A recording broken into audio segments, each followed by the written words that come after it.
Good morning and Jai Hind everyone. I welcome you to SNBMS School Varuna's podcast. Today among us we have Mr. Keshav Gupta and we are so obliged to have you sir and we wholeheartedly welcome our sir in our campus. Today Keshav Gupta sir will here tell our students and inspire them with his words and tell that what is happening in today's world around us. I welcome you sir. Should we start? Yes, thank you. So, sir, as per coming from a student's background, I am a girl or I'm a student who is usually a less into academics but a more into extracurricular. And as what I get to hear is mostly that teachers want me to stay in class instead of going extracurricular activities and going for events outside. But I feel like that right now for me it is important to see the world outside instead of just getting into my NCERT textbooks and reading it continuously. So what is your take on this saying that? Right, okay. I think this is a kind of a age-old problem. What is the root of that problem is what we should first start with. I think the root of the problem is this traditional system of education where we think that there's more learning inside the classroom than outside the classroom. And this is where I think teachers want you to stay inside the classrooms with the tool of the classroom, which is a board and a pen and a paper and a book. But again, like that has kind of shifted now because of, say, technological advancements, newer concepts which are evolving. The relevance of those books is become less significant in that sense. I also feel that there's a lot more resources which are available, broadly speaking, if you just want to read a concept. So that is one part of the whole picture where we are trying to understand why does a teacher want you to be in the class. There are some significant merits to that approach as well because you are building academic pedagogy, you're building clarity on things. So if for instance, let's say that you want to get a driver's license, and you're not really equipped with understanding the mechanics of the car, but you know there's a brake and you've practiced it once. What you don't know physics is that when it rains, the friction principle will change. That is physics. So then you will danger yourself driving the car without really having a solid academic grounding. So I don't think that we should reject the importance of knowledge itself in applying things, in seeing things. This is where I feel is the right place of knowledge. Now, you go outside the classroom for a co-curricular activity, for an internship, just hanging out with your buddies in the grounds, whatever the activity is, lunch. The question is then, what are you learning from it? Are you only learning the good things? Because there are certain not very good things also that we end up learning, right? So I feel that we need to understand that no matter what this difference of opinion is, everyone is on the same page as far as the core mission is concerned. And what is that mission is to empower the child. So the only difference is the way we see how that empowerment actually works. So now, what do you gain outside? I think you gain perspectives. You definitely understand that there is no one way to do things because, I have personally worked across continents. So I see one thing that is valid here may not be valid in another place. And it could have geographical factors, social factors, historical factors. It could be just culturally that doesn't work. Within the country also that diversity exists. I'm here, last week I was at Gir. Conversations are different. I'm really now learning about Bhojpuri nowadays. So I've been told that some things about Bhojpuri are very typical nuances which you as a native Hindi speaker from Delhi will find rude. But it is not really rude.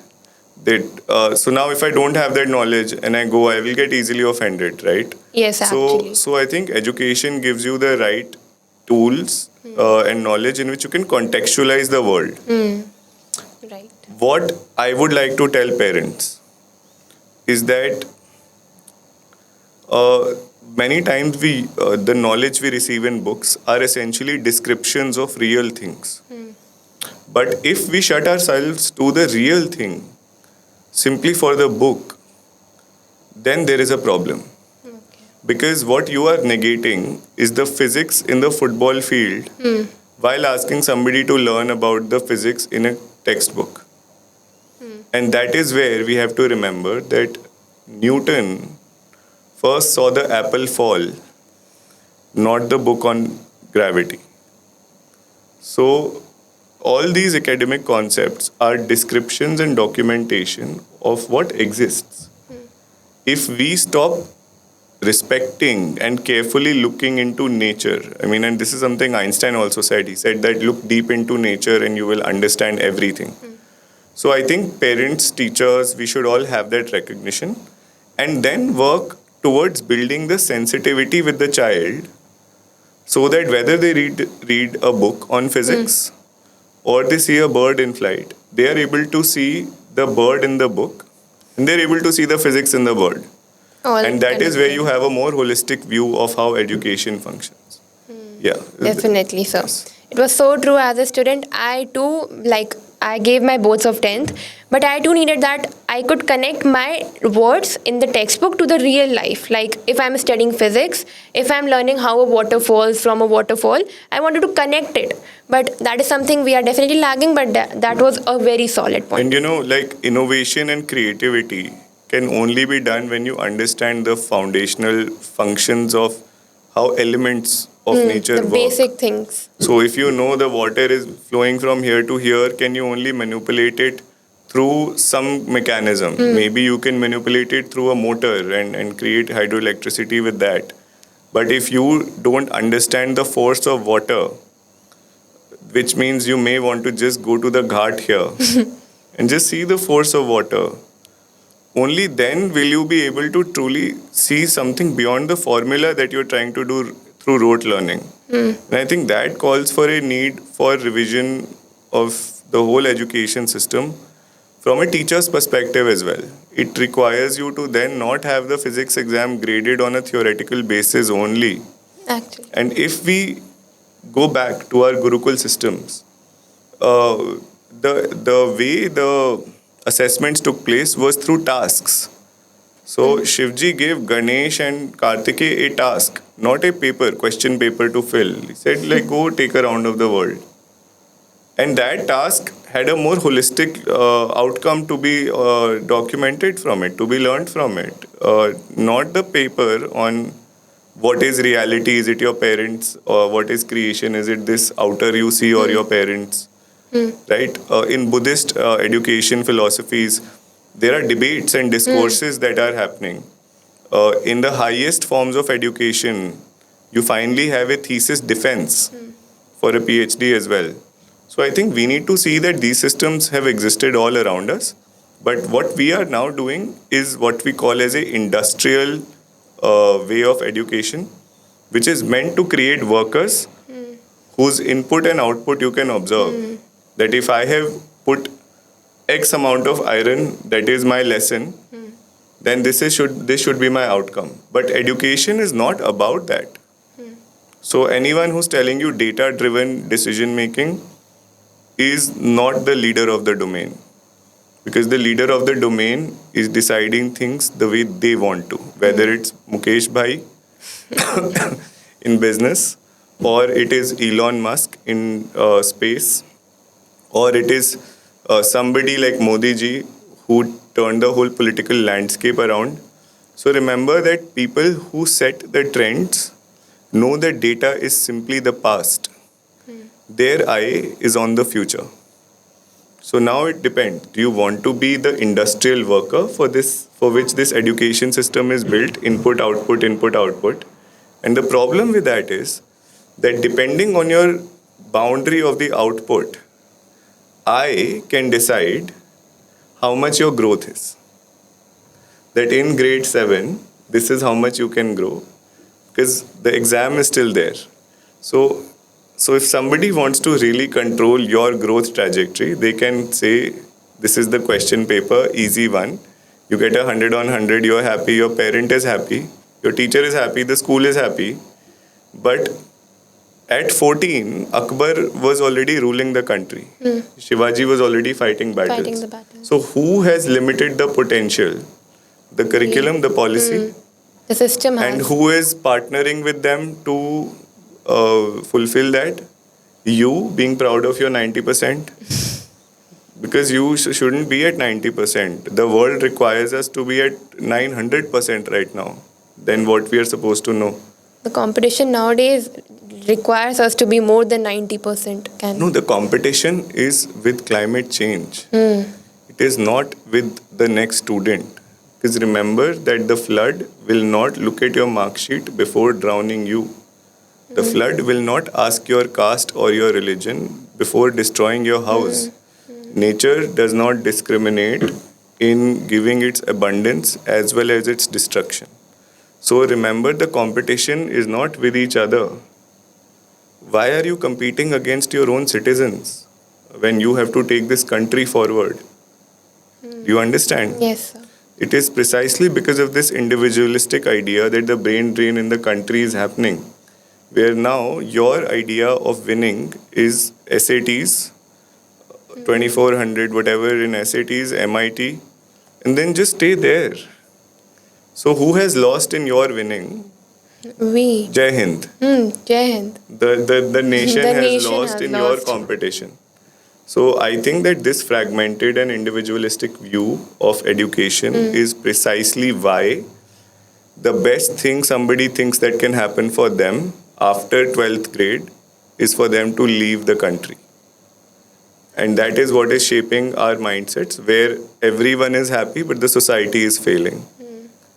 So we are now contributing to the same economy, which is now putting tariffs on us, and we are seeing prestige in that. I am at Harvard University. I am with Microsoft. And they are the ones putting the tariff on you today. So who is winning that competition? Our nation is definitely losing. Yeah, definitely. So whoever is winning should not matter. You're right. Yes, our nation is We are definitely losing. losing. Yeah. We are the one losing. We are the one who is competing inside the nation, but we should compete other nations or other people, not in our nation. That is something definitely we need to note on. Now, sir, as you told us about data is just the past and we have to see the future. So, if we compare in our NCERT textbooks or the textbooks, it's all about past. If a student reading of class 4th is studying NCERT textbooks continuously, I don't think that they'll be able to stand up in their future by reading something which happened in past. Until then, it is compulsory for everyone to read the past. Now, a lot of controversial things are there. We have a lot of mindsets, we have a lot of opinions. So what is your take on that? Ki if we are reading and like you said, rote learning, so if we continue on reading NCERT textbooks, will we create future minds? Will we be able to? Okay. So let's discuss rote learning once. What is rote learning? Is me drinking this water and then vomiting it another place in another time. Just that I have taken an input of some words. I have unnecessarily carried them with me somewhere else and I have vomited them. That is our state topper. That is our country's topper. That is rote learning. Now, the question is there something new really happening in the world? Like, how is future different from the past in that sense? Like, we are still just fighting wars. Has that changed? No. That is our favorite tool of problem solving today. Let's fight. Favorite solution for everything, let's do a war. That has been going on since we recognized Sher as the jungle's Raja. We are still living in that archaic kind of mindset. So, what is not changed is a lot of such things. Greed, hunger, hatred, quite a few of these things. What has changed? Technologically, some technological advancement has happened. So earlier we were killing each other with fists. Now we are using nuclear bombs, cluster munitions, chemical weapons, those kind of things. But has anything changed? Not really. Nope. So now when you read about a Battle of Plassey in the year 1757, what are you learning? Greed is bad. Hate is bad. But what is being asked in the question, who was the leader of Battle of Plassey? So I think it's important to know the past. again, I will quote somebody from the past called Confucius, who said, if you want to know the future, learn about your past. Because it's cyclically just kind of moving again and again. That is what you're taught. Tradition Yep. is repetition of the past. This is how we have celebrated Holi. We must do it the same way, right? This is how what we call as Raksha Bandhan. We must do it the same way. But that may or may not be the case. Maybe you are today in space as an astronaut, so you can't celebrate Raksha Bandhan the same way you had to. In a distant future, or in COVID, we saw traditions had to break, and yet people remained brother and sister. Right? So is past important? Yes. Some of it which we think is past is also our present. So where is Assi Ghat from Varuna is the same information, the same knowledge. So you need knowledge tools eventually if you want to do Python or if you want to develop ChatGPT, you really need to know some of your coding lessons, you need to know the principles. So I think rather than the facts, we are able to understand principles. And more importantly, not repeat them the next time. So now you've read about a war. Are you reading about the war to win the next war? Or are you reading about the war to not have the next war? I think that will define the 21st century and where it goes. So far, we have not done anything new. We have only done the same thing with some tools. Just in different font. Early man fighting early man war. 21st century man fighting 21st century war. War is the same two parties influencing as per their power. Definitely, Right, so. yeah.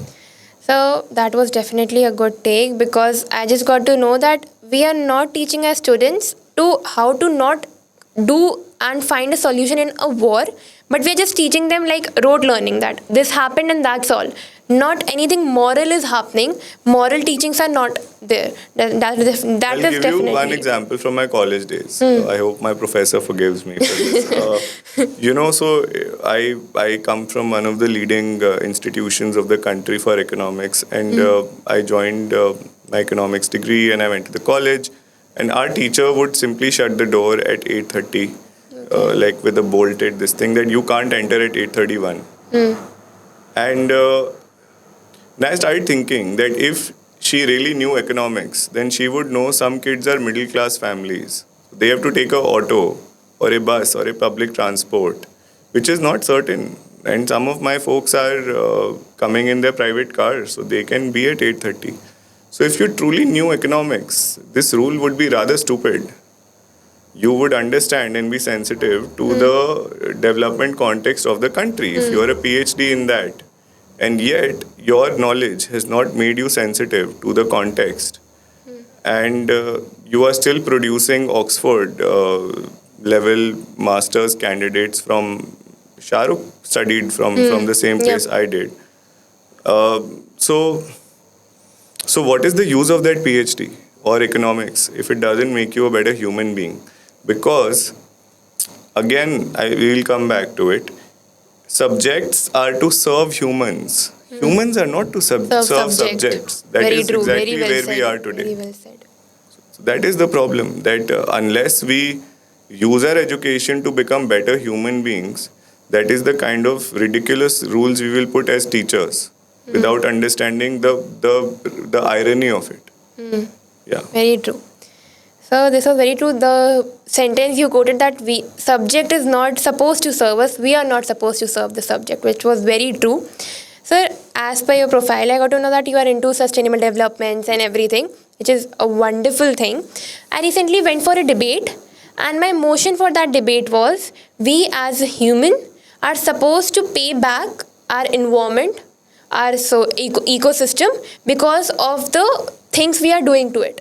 And what happens if one day ecosystem gets up and send us an invoice asking for the payback? So that is definitely something which has hit me very hard, that yes, the ecosystem isn't going to come at us at any time in the evening and asking for the rent, that pay me back. So how do you think that our future generation or us are supposed to pay back the ecosystem, our environment? Right. I mean, firstly, it is knocking at your door. Your school can be flooded in one more rain. True. So it is knocking at your door. The question is, are you aware? Can you even hear? Can you even see that the world is on fire? Literally, like global temperatures unprecedented. Number of people, number of countries in war unprecedented. Number of people displaced, refugees unprecedented. When I say unprecedented, some of these statistics are crossing World War II statistics as well. A number of people who are unwell and need medical care, probably a lot more than 47 as 1947 when we got independence. Number of poor people simply in the planet. So, is the nature asking for a paycheck? For sure, aren't they? You are privileged to be in a safe house, you have a car, so you don't have the pothole. You have the AC, so you don't feel the heat. But what about the number of reducing days where you can get Malayo in Varanasi? That is nature's way of paying, of asking for its payback. That we will. So the question is, and this also then points to how our civilization views climate change. Are we looking at climate change as a problem to be solved? Or are we looking at climate change as a simple reflection of our way of living? Because climate change is a fairly natural phenomenon. That's the idea, that climate is not a dead thing. It is a organic living ecosystem of the planet. It's being affected by humans. It has a carbon cycle, a water cycle, and so on. So climate change is bound to happen. But humans in the last 1 century have accelerated that issue. So now, is climate change a problem that we are facing, or is it simply reflective of how I want to travel from one place to the other? Because if I want to travel in my BMW alone, and somebody else wants to travel or is forced to travel in a bus with 400 people in a 300 bus capacity, then I am choosing to travel in the BMW, knowing where this will lead us. So it's a so is it a reflection and a extension of what we are really doing? So one of the most important things is like to frame some, because a lot of these is about how we frame issues. So one way of saying it is, there's a crisis at hand, let's act now. And the other way of saying is that the crisis is at hand, let us slow down. Right now, we are on the former approach. But we are not slowing down our industrialization. We are not slowing down our need, our want for many things. We are just continuing on that track. If anything, there's a new iPhone releasing in 10 days, 12 days. Yeah. Everyone wants it. Now, when everyone wants it, then we have to dig up the precious, heavy minerals, precious metals. What does that require for you to cut a forest? So your want for an iPhone can be simply linked to cutting off a forest. Your want of for wheat is also cutting down a forest. But can you live without the wheat? No. Can you live without the iPhone? Yes. So there is that thing where we have enough for everyone's needs, but not for everyone's greed or want, as Gandhiji would say. Very well said, sir. So this calls for a general revisiting of our life. Not education, just the way we view life. It's just us looking at how the things work. It's totally about our views, how we think and how we see. It is us looking at ourselves in the nature. Am I somebody who sees a flower, appreciates it, waters it? Or is it somebody who wants to now pluck the flower and keep it at my house, call it my flower? And now ask others for money to see that flower? That's pretty much what happened to Kohinoor. We're going to pay like ticket fees and all to see Kohinoor nowadays. Actually. Kohinoor, where did it belong? India. No, it belonged to the ground where it was resting until it was dug out. So whether it's India or Pakistan or X or Y, you're still buying into the idea of possession. right? And that is the problem, that somebody has better power to possess something over you. Very true. Very well said, sir.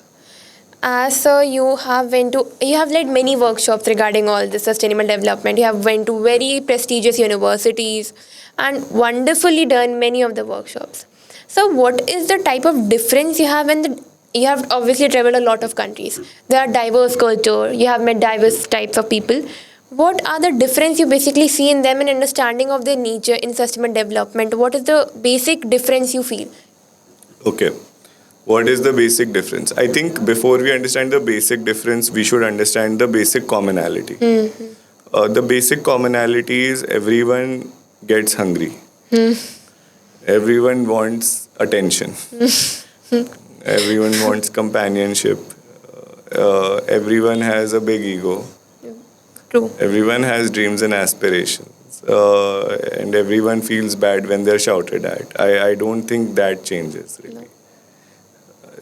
How much bhokal can you create is probably regional, but largely people are the same.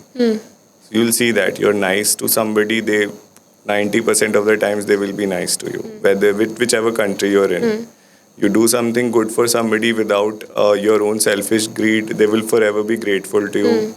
Maybe they say manana in or tashakor in Dari or Pashto to you, or say thank you, or say dhanyavad, or say dhanyavad in Nepal. That hardly matters. Now, what is unique, and I wouldn't want to say different, because there are some common points within those uniquenesses as well, is some things we can learn. Like from when I look at yoga or these philosophies, you learn yam and niyam, which is a great way of looking at organizing your life. You go to Africa and you see Ubuntu, which is telling you that you cannot exist in isolation. It says, I am because we are. It does not say, I think, therefore I am. So for me, that's a really strong point. Like, I am only because we are, or I am only if you are. You are. We can only exist in relationships. We don't exist with our ego only. Or in another place in Brazil, for instance, I saw that there's a philosophy that you have to protect the indigenous because they know how to protect the forest. So protect the protectors. Don't go and protect the forest when there is somebody already protecting the forest. Protect that protector, whether it's in policy. So don't go ahead with your own solutions to every place. They have solutions. Find the best way to support that solution. So I felt that there are several these kind of differences. Of course, there are many cultural differences as well on how somebody sees personal boundaries, how somebody sees communities, how their rituals are there. Those things will continue to change. And my understanding, I think it's a blessing that we are from India, is that for us changes as the quality of water, the taste of water, as they say, har ghat mein pani alag hai. So it's the same way you move from Varanasi to Lucknow. It's a different world, isn't it? You move from here to Faizabad or Ayodhya, it's a different place. So somebody from Varanasi and Allahabad, and Ayodhya and Agra and Lucknow are all Balia, are all in the same state, Uttar Pradesh, but they are really not the same worlds, are they? No. So what is really common about anybody and what is really unique about anybody is only dependent on the number of labels you want to paste on them. That label is also Indian. And that label is also Purvanchali. That label is also Uttar Pradesh. That label is also girls. That label is also sister. That label is also Hindu or your caste. But when you strip all of that from a person, they are the identities we carry. But is that the person enjoying the tea when you're sitting in the evening and having the tea? No. It's somebody much beyond those labels. So at that core level, we are all pretty much the same.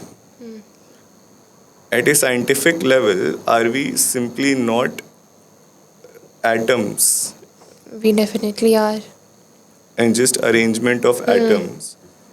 Is this not another arrangement of atom? right? And is if we go with the science that currently exists, and is it all not starting from the same one atom? One atom, and isn't the structure of the same atom the same as the atoms that create me and you and this light? So photons and all of these, are they also not a part of that? So now, how much difference do you want to see depends on how much fragmentation you are okay with. But the more you go at a purer level of understanding of existence, you will see what there is no difference.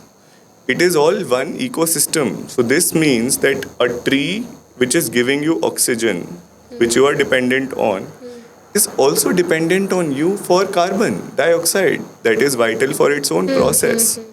So can you exist? Can the tree exist in isolation? Probably not. No. Because then the environment for the tree where they need the carbon for their own photosynthesis will not be possible. So the tree and me and all of us can only exist together simultaneously. We are interdependent on each other, so No, we are not interdependent. We are one. we are just Interdependence. one. Interdependence presumes duality. Right? We are not interdependent. We are one common breathing organism that is planet Earth. Aren't we? We are. So just depends on how we see it. Now you can intellectualize it and talk about identities. Some of our listeners will do that. It's our habit. But if you really see through it, you'll just see that it's the same. Like we are all one, and nature treats us as such. So the earthquake will not say, I will not come at Sunbeam Varuna, but at Lehertara. It will, if it wants to come, it will come. It will not say, आपका plot यहीं तक है. आपने tax ज़्यादा दिए, तो I won't come to you. So that doesn't happen. Flower never discriminates in the way fragrance can be felt. Who blocks that fragrance? We are the So one. who separates eventually? We. Yeah. I also heard a saying that we are the stewards of this planet. Yeah. And we have not taken this planet from our generation past, but we have borrowed for Yeah. our future.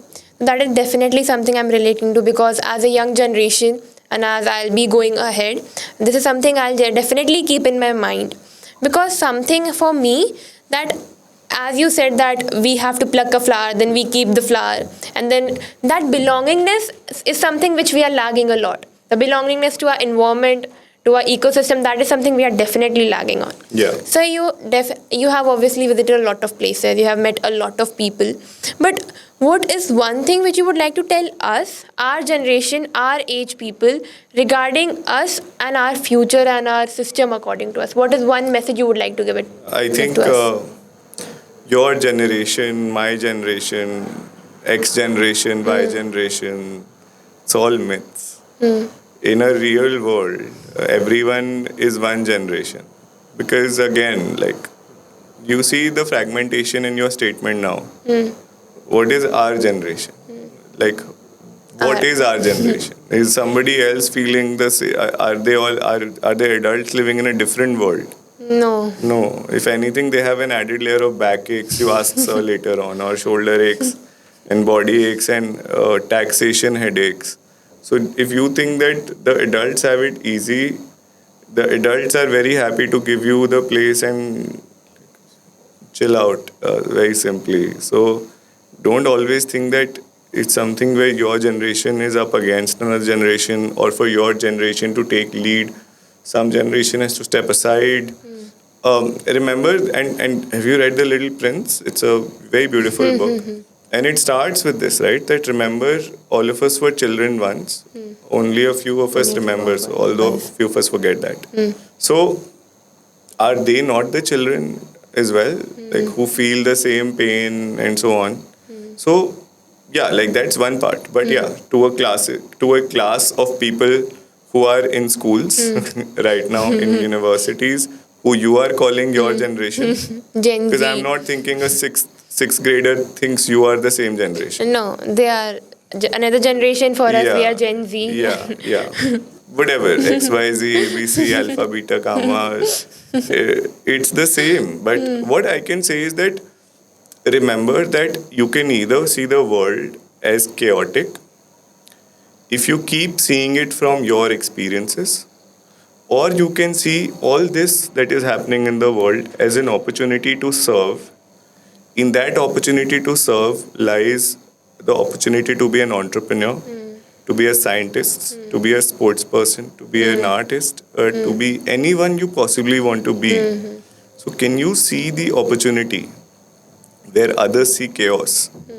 Can you see the garbage and see it as a $1 billion profit making venture? Because, as far as when I read the World Economic Forum's 2030 careers report, it says that the most amount of money across the world will be in food and garbage management, what we call it waste management.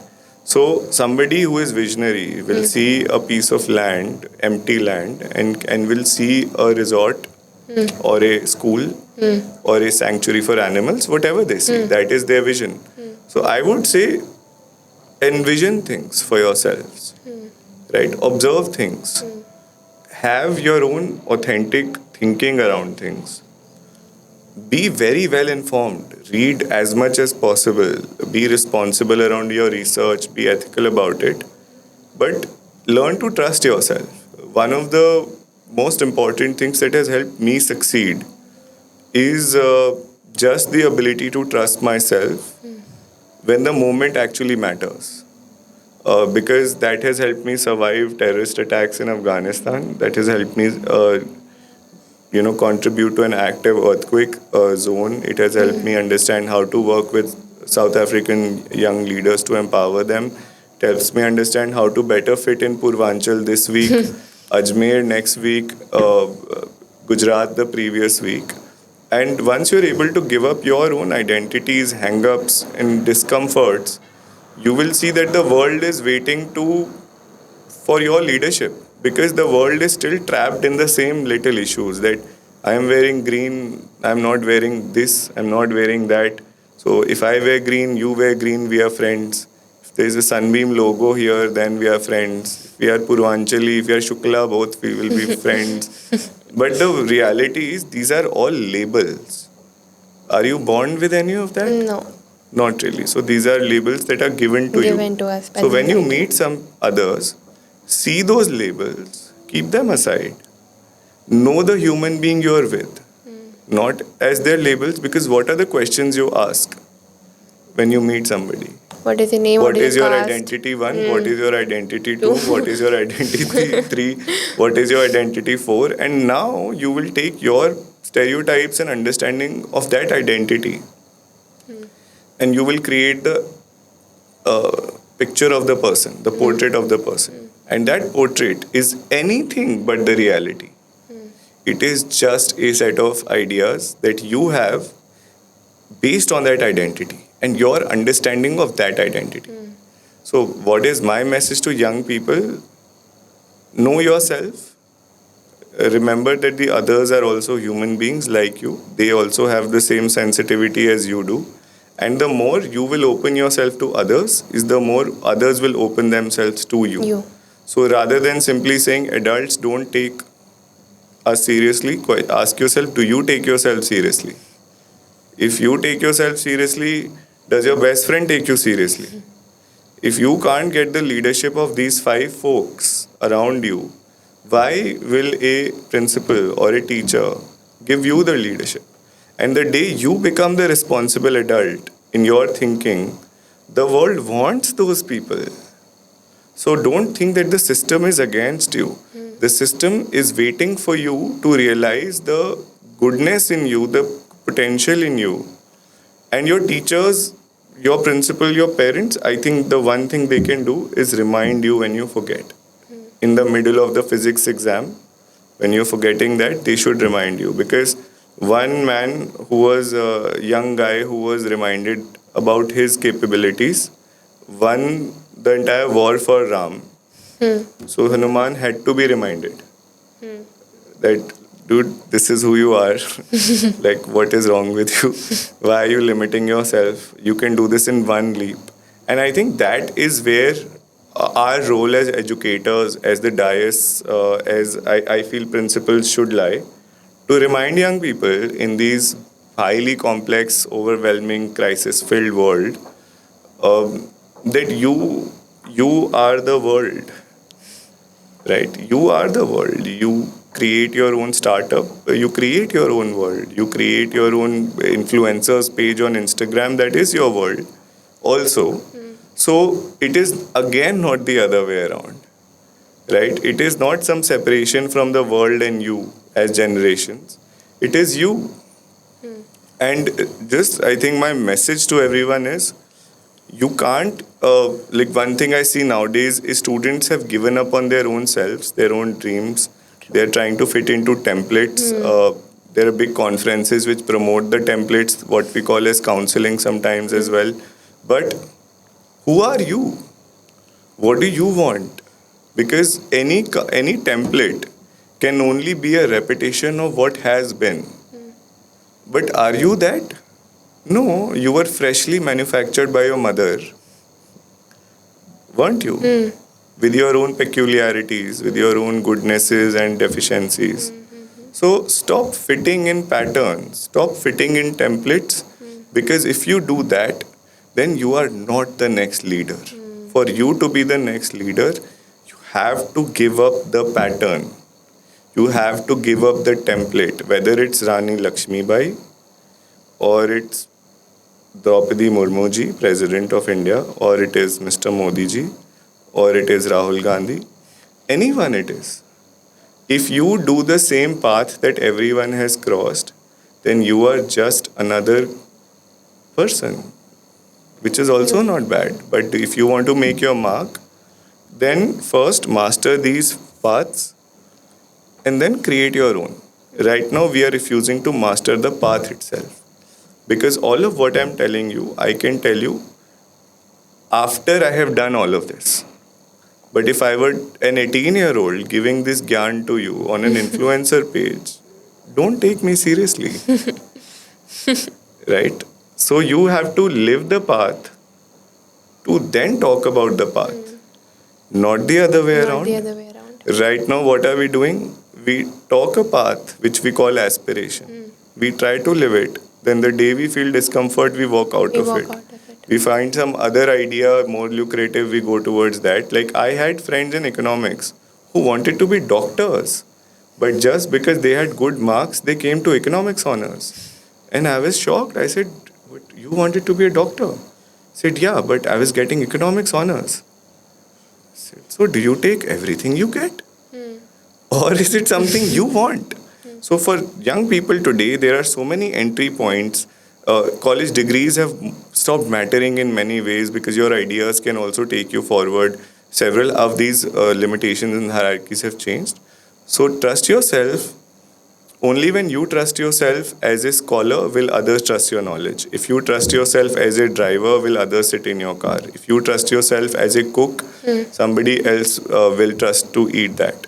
So whatever you do, you have to have faith in yourself with excellence, and only then will your leadership be accepted by the people. And then you don't need a law to be an election. Then you walk in with your own field of space of leadership, and anyone will listen to you. Definitely, sir. This definitely made me understand that I need to explore myself before exploring other things. I need to find myself before finding other things. That is definitely, it will stay with me throughout this podcast. Thank you everyone for joining us. Thank you, sir, for having you. We were so happy and we were so obliged to have you today. It was great talking to you, sir. Thank you everyone for joining us. We'll get back together once again after a time. Till then, take care. Thank you. Thank you.